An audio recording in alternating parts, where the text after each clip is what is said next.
ऐसा मालूम होता है प्रेमियों को कि ये दिन कैसे बीत गए और हम लोगों को थोड़े दिन के बाद इस भूमि से वापस जाना पड़ेगा।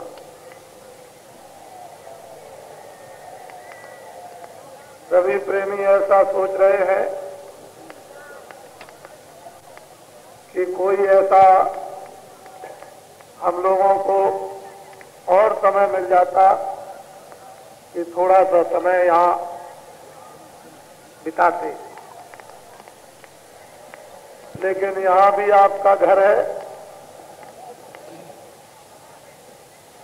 विधाता ने सारा दफ्तर आपका यहाँ भेज दिया है।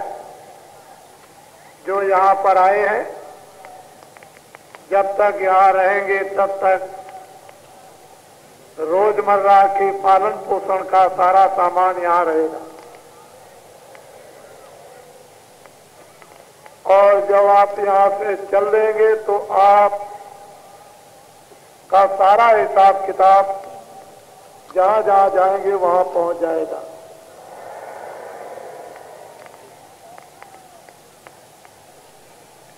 विधाता ने इस प्रकार का अपना कारखाना हम सब के लिए बना रखा है।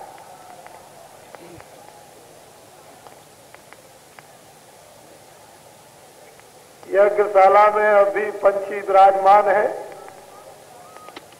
समझ में नहीं आता है कि कब और किस टाइम पर कहाँ भोजन करने जाते होंगे। उस यज्ञशाला में तमाम लोग दिखाई दे रहे, अब भी दिखाई दे रहे, 12-1 बजे तक दिखाई देते रहेंगे। तब भी लोग देखते हैं, अब भी देखते हैं। कौन है कौन नहीं है ये तो बम भोले शंकर जी जाने और विष्णु भगवान जाने।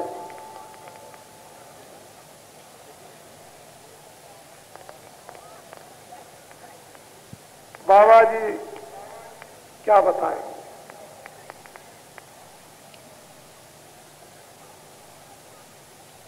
हिंदू मुसलमानों ईसाइयों सब लोग मिलजुल मोहब्बत और प्यार के साथ अपनी अपनी समाजों में रहो। जो बुराइयां हैं उनको सभी समाजों के लोग दूर करें। समाजों में बहुत तरह की बुराइयां आ गई। जो बुराइयां आ गई वो समाजों के बुरे लोग नहीं निकाल सकते हैं। उन बुराइयों को निकालने के लिए पाक पवित्र, साफ और निर्मल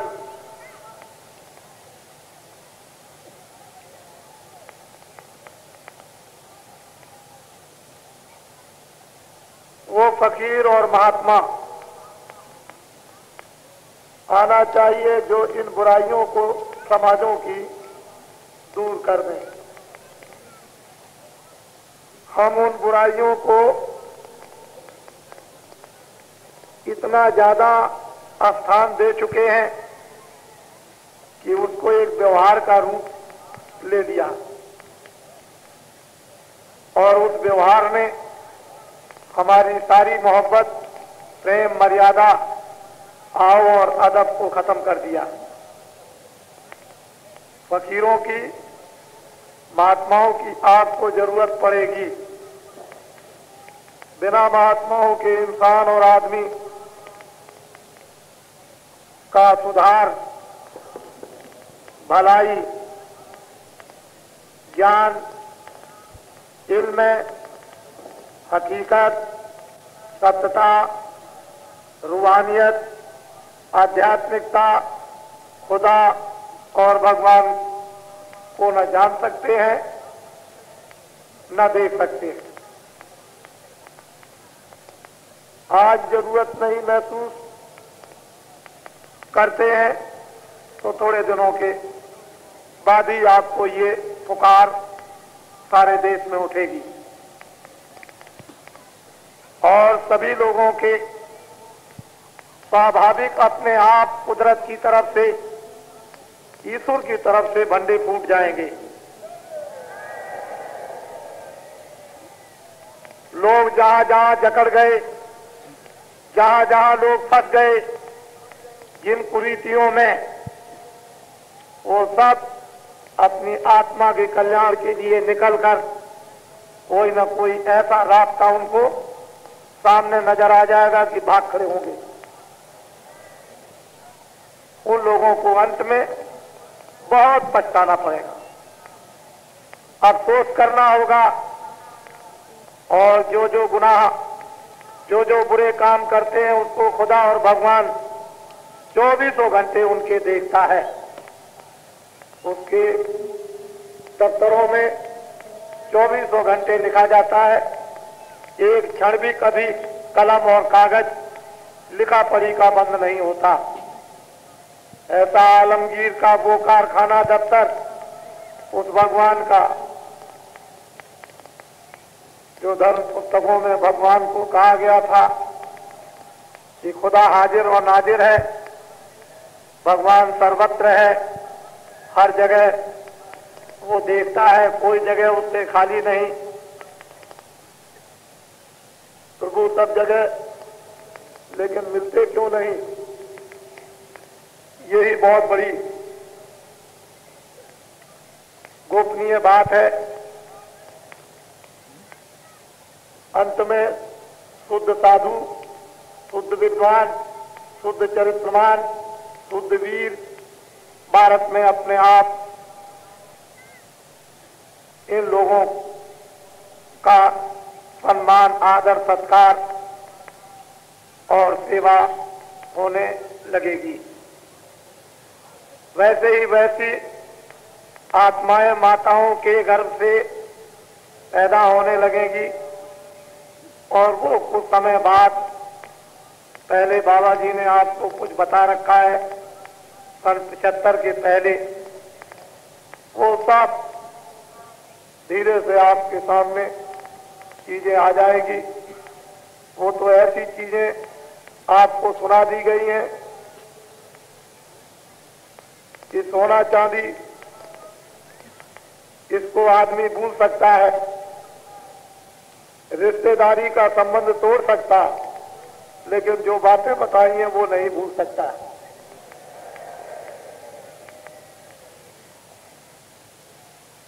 सब लोग जो रूढ़ विवादों में फंसे हुए हैं,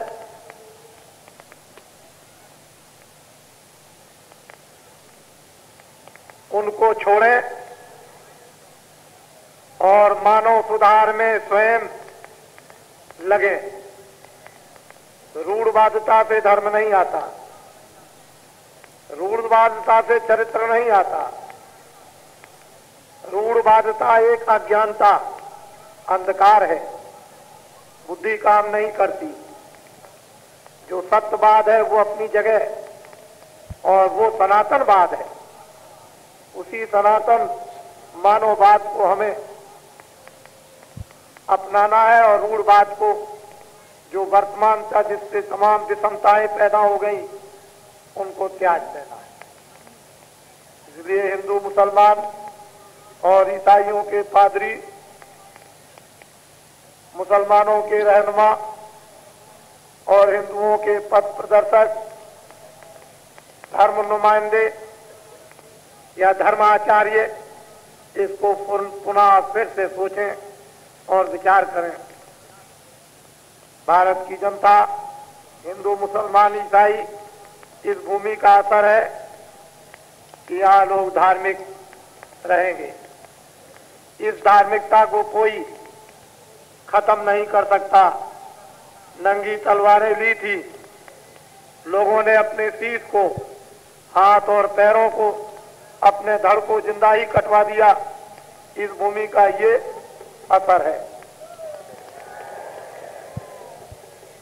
और खुशी खुशी से लोग बदनाम हो गए, फिर भी धर्म को नष्ट न कर सके। ऐसा सुना गया था कि बहुत पहले राजाओं बादशाहों ने किया था, नंगी तलवारें, कितने लोगों के शीश, कितने जनेऊ और कितने क्या कर दिए, कितने बच्चे, कितने लोगों को क्या बना दिया। ये इतिहास उस समय का साक्षी है, लेकिन भारत के धर्म को लोग खत्म न कर सके। वही एक समय बीच में विकराल खड़ा हो गया था। इमरजेंसी काल में सन 75 में 26 जून से लोगों ने समझ लिया था देश में धर्म नहीं, धर्म के नुमाइंदे नहीं, भगवान नहीं, देवी देवता नहीं, रामायण गीता नहीं, राम और कृष्ण नहीं, मोहम्मद और ईसा नहीं। और ये क्या हो रहा, सबके मुंह, सबकी जबान बंद हो गई थी। बच्चे बच्चियां, पति और पत्नी भी अपने चौके में बात नहीं कर सकते थे। इतना विकराल रूप सारे देश में, देश की हवा आगी की तरह से बह रही थी। लोग ये समझ चुके थे कि मंदिर गिर जाएंगे, मस्जिद चली जाएगी, गिरजाघर चला जाएगा, मूर्तियां उठ जाएगी, ये उठ जाएगा, गंगा जी के किनारे कोई नहीं जाएगा, जमुना के किनारे कोई नहीं, मक्का और काबे में कोई नहीं जाएगा, अमृतसर में कोई नहीं जाएगा। इस तरह की भावना सारे देश में आग की ज्वाला आंखों से निकल रही थी। ये भी समय इमरजेंसी काल में लोगों ने देखा,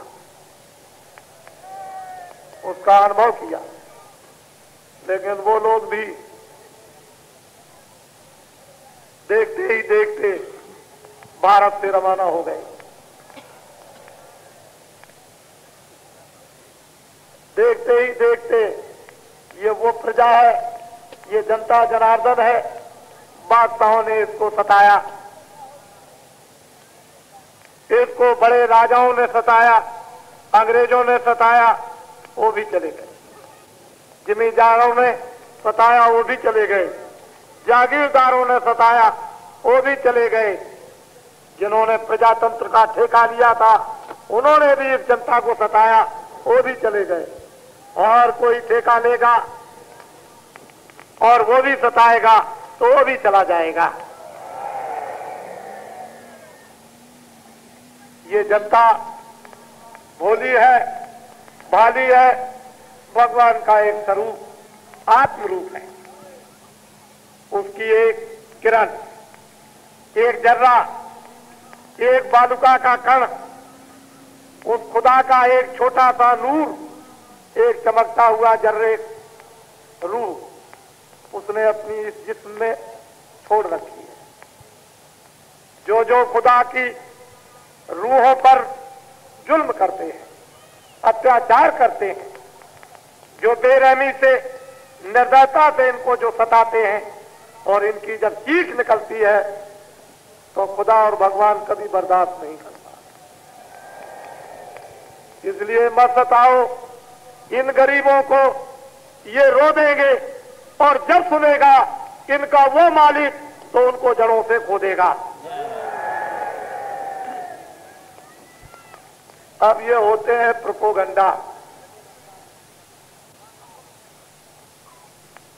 लड्डू और पेड़े और रसगुल्ले खाने के लिए प्रोपोगंडे होते हैं कि ये तो हम इसी तरह से हवा में सब चीजों को उड़ा देंगे। अब तो जमाना बदल गया, अब वक्त निकल गया, गया वक्त फिर हाथ आता नहीं। जो फकीर और महात्मा कहकर चले जाते हैं, जिस डाल से पत्ते झड़ जाते हैं बौर न लागे डाल, जो वक्त निकल जाता है वो फिर हाथ आता नहीं। अब वो वक्त और समय निकल गया, अब तो कोई और समय आने वाला है।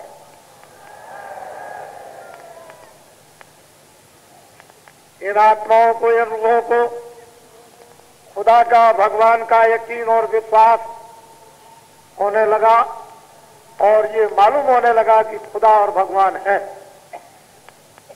ये जो भारत भूमि वतन है ये सबका है, सब इसके जिम्मेदार और सब इसके हामी और सबका स्वाभिमान, चाहे हिंदू हो, चाहे मुसलमान हो, चाहे ईसाई हो, जो गंगा जमुना पूरब पश्चिम उत्तर दक्षिण जो इस भूमि पर रहता उसका वतन है। और वतन का धर्म सबका है। वतन की हकीकत सबकी है, सत्यता अलग अलग नहीं है। इसलिए हम सब लोग जिस काम के लिए भेजे गए हैं, मौका और समय सुहावना उसने दिया है, हम हिंदू मुसलमानों को उसका मुफीद उत्तम से उत्तम लाभ उठाना चाहिए, लेना चाहिए। जो ऐसे मुफीद मौके को, शुभ अवसर को चूक जाते हैं, खो देते हैं, वो सब के सब रोते हैं। हम कभी कभी मुसलमानों की तरफ देखते हैं कि इनमें अगर एक चीज छूट जाए तो इनमें बड़ा अहमियत, अदब और बड़ा भाव, क्योंकि किसी मजहब के बारे में कुछ कहते नहीं। वो ये समझते हैं कि जहां खुदा की बात है वहां कुर्बान होना, जहां अल्लाह की बात वहां शहीद होना। किसी मजहब की कोई बात नहीं करते हैं, लेकिन बस यही है कि जो जायका जो लग गया ये अगर छोड़ दिया जाए तो ये बड़े साधु कहलाने लगे। लेकिन हमको यकीन है, भगवान पर, खुदा पर यकीन और विश्वास है कि खुदा इनको भी जहन देगा, इनको भी अक्ल देगा और इनमें भी ये समझ आ जाएगी कि कुरान में कहीं नहीं लिखा है कि किसी रूह पर जुल्म करो। उसमें कुरान में ये लिखा हुआ है कि जो मेरी रूहों पर रहम करता है उस पर मैं रहम करता हूं, और जो मेरी रूहों पर रहम नहीं करता उस पर मैं कदाप रहम नहीं करता हूं। वो जुल्म करने वाली जो जिस्म में रूहें जुल्म करती हैं, अपने हकूक और अधिकार को पाकर उन रूहों को मैं सजा देने के लिए दोजख में भेज दिया करता हूं। कुरान और वहां फकीरों की किताबों में जो लिखा गया वो कलाम है, वो उसके कलाम है।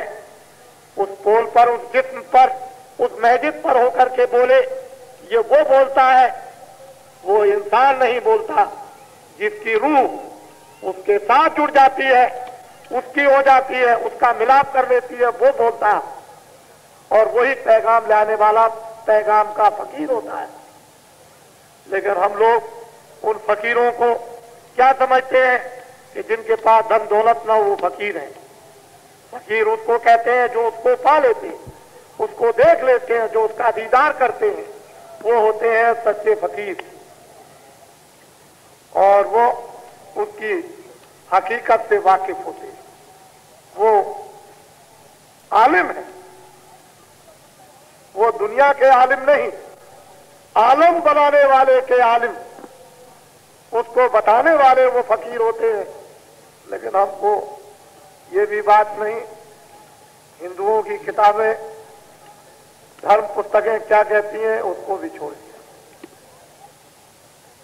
अब सब आए गंगा जी के किनारे, हिंदू मुसलमान ईसाई बैठ के गंगा जल मोहब्बत का, प्यार का पिए, तरावट आए, ठंडी लगे, दिल और दिमाग साफ हो, बुराई को मिलजुल कर गिन गिन करके छोड़ें।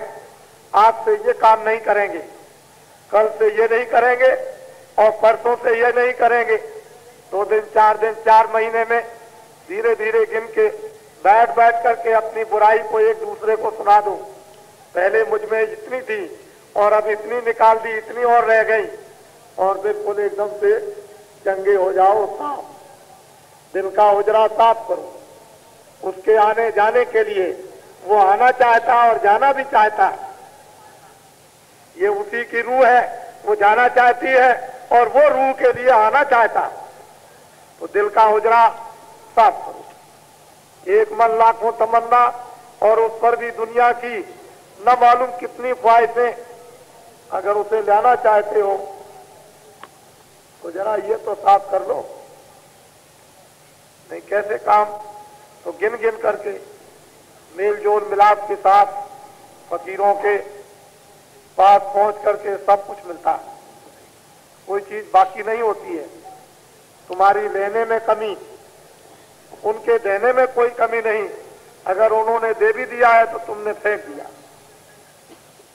और दे भी दिया है तो तुम रख ना सके, और देना चाहते हैं तुम लेना नहीं चाहते हो। उन फकीरों और महात्माओं के पास किसी चीज की कोई कमी नहीं है, सब कुछ उनके पास रहता। जो जो उनके पास में गए और जाकर के जिन्होंने लिया ले लिया, इसलिए वो साजी सबकी दौलत और संपत्ति होते हैं इस देश में, और सबके होते हैं। हिंदू मुसलमान ईसाई उनको बांट नहीं सकते हैं, वो सब इंसान और मनुष्यों के होते हैं। और सबसे बड़ी बात ये होती है कि सब रूहों और जीवात्माओं के होते हैं, उसमें कोई भेदभाव नहीं। तो ये एक सबक सीखने का एक अच्छा आपको स्थान मुकाम मिला, जहां आपको सीखने, समझने और देखने का यह अवसर मिल गया नर नारी बच्चे बच्चियों को।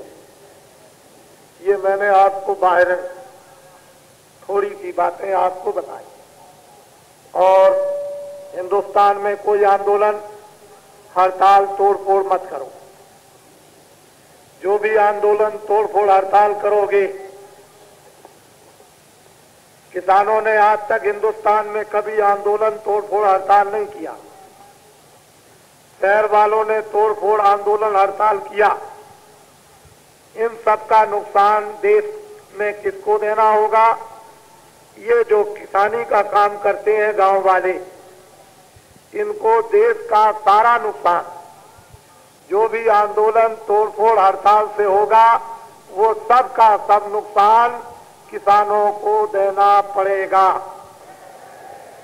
इसलिए इनके ऊपर आप लोग मेहरबानी दया करो। ये सब शहर का एक नया पैसा कोई भी दुकानदार, दफ्तर वाला नहीं देगा, न नौकरी वाला। सब इन बेचारे भोले भाले जो खून पसीना बहाते हैं, गर्मी, बरसात, जाड़े में इनको सब कुछ देना पड़ता। इसलिए भविष्य में ये भी आपको लिख करके दे दिया गया है कि आंदोलन, हड़ताल, तोड़फोड़ सब बंद हो जाएंगे। सारे देश की संपत्ति सुरक्षित रहेगी और हम सबके काम आएगी। इन 30 वर्षों में जितना देश की संपत्ति का नुकसान हुआ, अगर ये संपत्ति नुकसान न की जाती तो मैं ऐसा समझता हूं कि सारा देश आबाद हो जाता। और इस संपत्ति के नुकसान फलस्वरूप कितनी मौतें इस देश में हुई, जो राजाओं के वक्त में, जो बादशाहों के वक्त में, जो अंग्रेजों के वक्त में ऐसी मौतें नहीं हुई। जो 30 वर्षों में इस प्रजातंत्र में जितनी मौतें हुई, गोली के शिकार लोग गांव-गांव कर दिए गए। और अपराध किसने किया, भोगना किसको पड़ा, ये आप जानते हो, मुझसे मत कहलाओ। मैं तो ये जानता हूं, करे कल्लू मल्लू और पकड़े जाए जमाल खां। करता कोई हो, पकड़ा कोई जाता हो, और मरता कोई हो और फुकता कोई हो। ये देखा गया इस प्रजातंत्र में। और प्रजातंत्र वास्तव में जिस तरह का होना चाहिए, वो महात्मा और फकीरों के पास मिलेगा। प्रजातंत्र की हामी भरने वाले लोगों ने महात्माओं से कोई सलाह ली नहीं, महात्माओं के पास जाकर उनकी कोई शिक्षा सुनी नहीं, इसलिए उनको इस बात का ज्ञान भी नहीं है कि प्रजातंत्र कहते किसको है। अगर प्रजातंत्र लोगों ने समझ लिया होता तो भारत में ये कुछ और ही नक्शा लोगों के सामने होता और लोग निर्लोभी निस्वार्थी बनकर लोग अपने अपने कर्तव्यों का सब लोग पालन करने लगते। सारा देश नर नारी बच्चे बच्चियों के रूप में सब चमन हो जाता, सबको भोजन, सबको कपड़ा, सबको उच्च स्थान, सबको काम मिलता। ये देखने के दिन आपको न मिलते जो आपने 30 सालों में देखे। खैर अब कोई और आपके सामने आवाज आई है, अब तो ये आवाज आपको सुननी ही पड़ेगी। बेबस होकर, मजबूर होकर, लाचार होकर, रोकर और गाकर, घेर कर चारों तरफ से आपको तो सुनना ही पड़ेगा। तो ये मैंने आपको बाहर की कुछ चंद शब्द बातों को बता दिया, इस पर सब लोग ध्यान दें। और शराब, ताड़ी, मांस, मछली, अंडा, हिंदू, मुसलमान और ईसाई सबके सब इसको छोड़ें। ये गंदी चीजें हैं, ये शमशान और कब्रिस्तान है, इस पेट को मत बनाओ। जहां उसकी इबादत करते हो, पूजा करते हो, उसमें ये चीजें मत रखो। सड़ी गली मुर्दा फेंका जाता है, मिट्टी फेंकी जाती है और फिर स्नान किया जाता है, कपड़े बदले जाते हैं, फिर संस्कार किया जाता है शुद्धि का। क्या ये काम हिंदू मुसलमानों में होते हैं, लेकिन आप मुर्दा रखते हो इसमें पेट में, तो कितना बड़ा गुनाह और पाप कर्म करते हो। जब दूसरों को जलाते हो, दूसरों को काटते हो, दूसरों को मारते हो, तो वो भी तुमको मारेंगे और वो भी काटेंगे और वो भी जलाएंगे और वो भी क्या क्या करेंगे। तो ये अदले और बदले आपको सबको देने पड़ेंगे, ये तो आपको जानना ही चाहिए। इसलिए आप बचो, मौका है, समय है, इन कामों को छोड़ो, सब किताबों को रखो, उनको फिर दोबारा उल्टो, उनको पढ़ो, लोगों से पढ़ाओ, एक एक कलाम, एक एक शब्द, एक एक दोहा, किस समय की कौन सी घटना क्या थी, उस समय के इतिहास को आपको जानना है। जब लोगों के लिए अन्न का दाना नहीं मिलता था, जब कभी अकाल आया होगा, भुखमरी आई होगी, उस समय पर प्राणों की रक्षा के लिए उस समय पर कह दिया होगा कि किसी तरह से प्राणों की रक्षा कर लो। इसका मतलब ये नहीं था कि किसी की जान को मारकर रक्षा की जाए। वक्त और समय के लिए लोगों के आदेश कुछ ही घंटों और मिनटों के लिए हो जाते हैं, लेकिन हमेशा के लिए नहीं। वो जमाना जब मोहम्मद के मुरीद दाने दाने को मोहताज और कितने मर रहे थे, जंगलों की ठोकरें खा रहे थे और घरों और शहरों से निकाल दिए गए थे, उस समय के इतिहास को आपको याद करना चाहिए कि जब रेगिस्तान था, पानी नहीं मिलता था, उस समय पर कहा गया था कि प्राणों की रक्षा के लिए क्या करो कि ऊंट की तुम पेट को चाक करो और ऊंट के पेट में थैली होती है, उसमें पानी होता है और पी लो, अपनी प्यास को बुझा लो। इसका मतलब ये नहीं है कि रेगिस्तान में अब पानी हो गया तो ऊंट को मारा जाए, ये मतलब इसका नहीं है। समय की बात होती है, जब सामने गंगा जल बह रहा है तो फिर क्या जरूरत है आपको, गंगा जल सामने खूब पियो। दरी सरिता नदी आपके सामने बहती हो, फिर क्या आपको आवश्यकता है। इसलिए समय समय की बात हुआ करती है ऋषियों मुनियों की, इस समय कैसा समय आ गया, कैसा किस समय पर आ गया, समय बदलता रहता है। वैसा ही जीवात्माएं आती रहती हैं नाना युगों के कर्मों के आधार पर। उस समय किस तरह का लोगों ने यहाँ जन्म लिया है, कैसी कैसी आत्माओं ने, समय आ जाता है तो उस समय के इतिहास बन जाते हैं। हम लोगों को हर समय इतिहास को यानी नहीं घटाना चाहिए कि आज भी वही चीजें काम दे रही हैं जो पहले देती थी। अब बदलो अपने आप, अच्छा काम सब मिलजुल करके करो तो ठीक है। अब मैं कुछ सत्संग सुनाना चाहता हूँ, थोड़ा सा सुन लीजिए। अभी मैंने सत्संग चालू नहीं किया, लेकिन ये भी बातें जरूरी है, बगैर इसके सत्संग सुना दिया जाए तो आपकी समझ में क्या है, कुछ नहीं है। अब आज देखते हैं अंदर तो हमारे विद्वान है, वो तो वेदों का स्थान है विद्वत, वहां तो कोई कपड़ा पहन के जा ही नहीं सकता है। लेकिन वेद है अंदर और लवेद है बाहर, जो गोलाचार चक्कर है उसमें तो हमारा है, और अंदर जो है वो विद्वानों का है, उसमें हम कोई दखल देते नहीं। हम कुछ नहीं बोलते हैं, जैसा आप चाहे अंदर करें, और वो भी विधि विधान के साथ। लेकिन गोल चक्कर जो है वो हमारा लवेद है, उसमें हम जैसा चाहेंगे वह काम करेंगे। उसमें हिंदू आए, उसमें मुसलमान आए, उसमें देवी आ जाए। आज कई एक हमने देखा कि वहां पर हमारे मुसलमान भाई भी डाल रहे, बहुत अच्छा, उनको भी उसका हक मिलेगा। उनकी देवियां हैं वो भी डालें, उनको भी फायदा होगा, उनको भी लाभ होगा, उनकी भी मुरादें बहुत सी पूरी होगी। अगर हिंदुओं की मुरादें पूरी हो सकती हैं तो उनकी भी मुरादें पूरी होगी। अगर हिंदुओं को कुछ जरूरत पड़ती है अपनी कामना की, तो उनको भी मुरादों की जरूरत पड़ती है, चाहे औलाद हो, चाहे कपड़े हो, चाहे अपने खामिद के लिए हो, चाहे अपने पत्नी के लिए हो, या